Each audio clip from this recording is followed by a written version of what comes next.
Hello viewers, আসসালামু আলাইকুম। আজ আবার একটা নিউ অ্যানাদার রেসিপি নিয়ে চলে আসলাম আপনাদের সামনে। মাটির হাঁড়িতে খিচুড়ি অনেক মজা হয়, অনেক টেস্ট হয়। তো এই তো মাটির হাঁড়িতে খিচুড়ি রান্না করে কিন্তু অনেক মজা করে খেয়েছে আমার পরিবারের সবাই।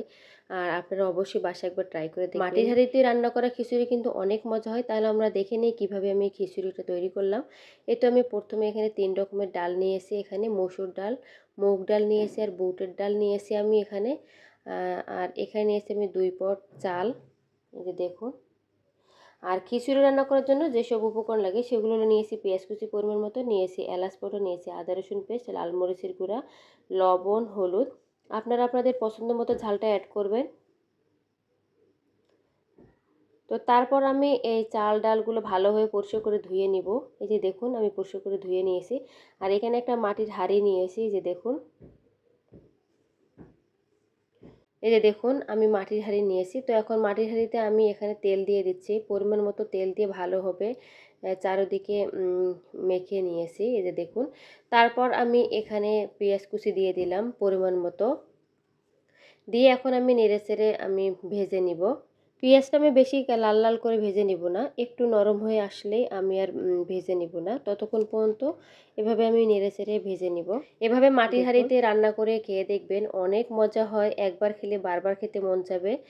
অনেক মজা হয় মাটির হাঁড়িতে রান্না করা খিচুড়ি খেতে। এই যে দেখুন, পেঁয়াজটা এখন নরম হয়ে আসছে। আমি এই পর্যায়ে আমি এখন মশলাগুলো দিয়ে দিব। শুকনো মশলার উপকরণগুলো পানি দিয়ে মিক্স করে গুলিয়ে নিয়েছি। নিয়ে ভালোভাবে এভাবে নেড়েচেড়ে কিছুক্ষণ কষিয়ে নেব। এই যে দেখুন,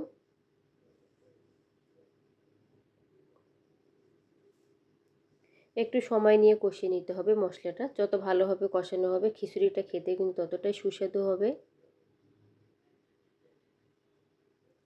তো এই তো আমার মশলাটা কষানো হওয়ার পরে আমি এখানে চাল ডাল যে পরিষ্কার করে ধুয়ে রেখেছিলাম এটা দিয়ে আমি এখন নেড়েচেড়ে কষিয়ে নেব চাল ডালটাকে।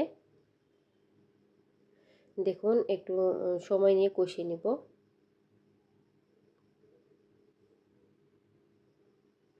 এই তো আমার চাল ডালটা কষানো হয়ে গিয়েছে। এখন আমি পরিমাণ মতো পানি দিয়ে দিব রান্না হয়ে আসার জন্য।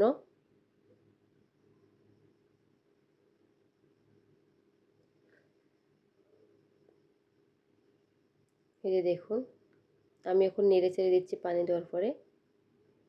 আর এই যে এদিকে দেখুন, আমার খিচুড়িতে বলক উঠে আসছে। এখন আমি একটু নেড়েচেড়ে দিচ্ছি, নইলে নিচে লেগে যেতে পারে, এই জন্য। দেখে কিন্তু খুব লোভনীয় লাগছে, এতটা লোভনীয় লাগছে যে কি বলবো। আর এই যে দেখুন, আমার রান্নাটা প্রায় শেষের দিকে। এই তো আমার রান্নাটা হয়ে আসছে। এখন আমি নামিয়ে পরিবেশন করে দেখাবো। এই যে দেখুন, পরিবেশন করে দেখাচ্ছি।